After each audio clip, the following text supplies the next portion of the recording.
I gotta say, it's a small detail, but I really like the blood splatter. Yeah. I'm serious because, you know, a lot of times it's so much shooting, so much explosions. Nobody puts the detail in there. They just focus on like the actual explosion themselves and all the like shrapnel that's going on around you. And dude, when you're shooting someone, they bleed and it pops out and it feels a little extra solid and you can actually hear it. Like if you pay attention, you can actually hear it go like that. And I thought that was really cool. Yeah, and the animations are really snappy when you hit someone too. It's really apparent. So for those of us that have played Modern Warfare 1, maybe you can take me into the combat a little bit. Is this going to feel very familiar? Are there any slight changes that you've made to the single-player combat? There are changes. I mean, anybody who played Call of Duty 4, Modern Warfare 1, you know, the control schemes, you know, the bare bones are there. Right. You know, the fast 60 frames per second, you know, control scheme is all good to go. You notice there when he switched, you had a different melee stance, so you had your pistol being supported by your knife. Right. That's new, and we're introducing a few things like that. New melee things you might be able to do. Great. So it'll feel familiar, but you'll still have a few new things pop up during gameplay. Yeah. Excellent. So what's the learning curve on that? Because I'm not necessarily the best at first-person shooters. Right. So, I mean, I play them, but I'm not, you know, going to be winning any awards anytime soon. What's the learning curve? How easy is this to pick up? I think what makes Modern Warfare so popular, and this goes back to the first one and it applies to the second one, is that it's really accessible for just anybody who likes action games. Yeah. So you don't have to be a shooter player. I mean, it's one of those games where the hardcore love it because they can master it, and once they master it, they're like insanely good, and the casual guys can pick it up and still feel really good at it. Because, like, I mean, it's an accessible game. Yeah.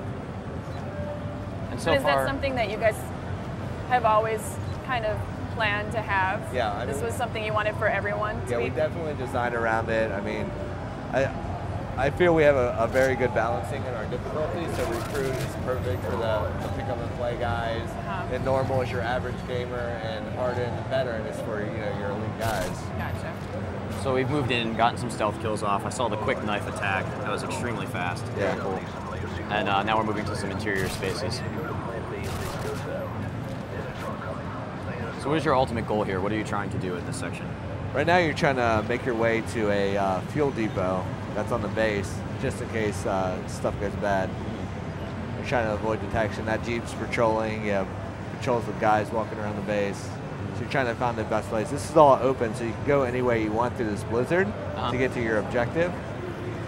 So it's really up to you. You can stealth your way through, or you can fight your way through. I mean, you notice when you picked up the AK from the guy earlier, he said beware of unsuppressed weapons. Right. But if you just go in firing off unsuppressed, then the whole base is going to light up. They're going to be coming out of the woodwork after you. So the blizzard is kind of obscuring your view of the size of this base right now, but if you were to take away the weather effects, you'd see a really sprawling area. Yeah. Gotcha.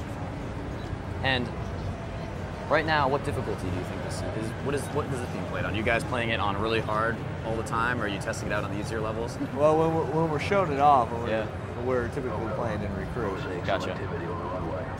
Looks like 20 plus for mobiles headed your way. So what's the response been from the crowd here at E3? It's been amazing. I mean, people have been really vocal about what they think about it. And we've been encouraging people to, like if you go to our booth right now, we have a live Twitter feed where people we're like, hey, if you see the game, if you see our live presentations like this IGN one, tweet what you think so everybody can see it. Oh, nice. So we want them to be vocal because, not only do we want to hear when we're going good, but we want to hear what they like, what they don't like, so we can, we're still early in development and we want to incorporate that into the game. And so you can change it up. Yeah, but so far everything's been fantastic. What have been some of the biggest fan requests after the first one? I mean, what did you hear most about after Modern Warfare? People always want more, so you got the more weapons, the more attachments, the more locations. So I mean that's always top of the list of okay, we want more of this, more of that, more of that. So we're doing that, and then there's they want to tweak stuff from the original one. So people want to, I love Martyrdom, but maybe you could change it so it's not so noobish. We're like, okay, so we look at how we can bring that over, tweak stuff, keep the essence of it, of the design reason we put it in, but tweak it so it's not so frustrating. Right, and that's good to know because for everyone who's still playing online, they know you guys are listening to every single comment. Yeah.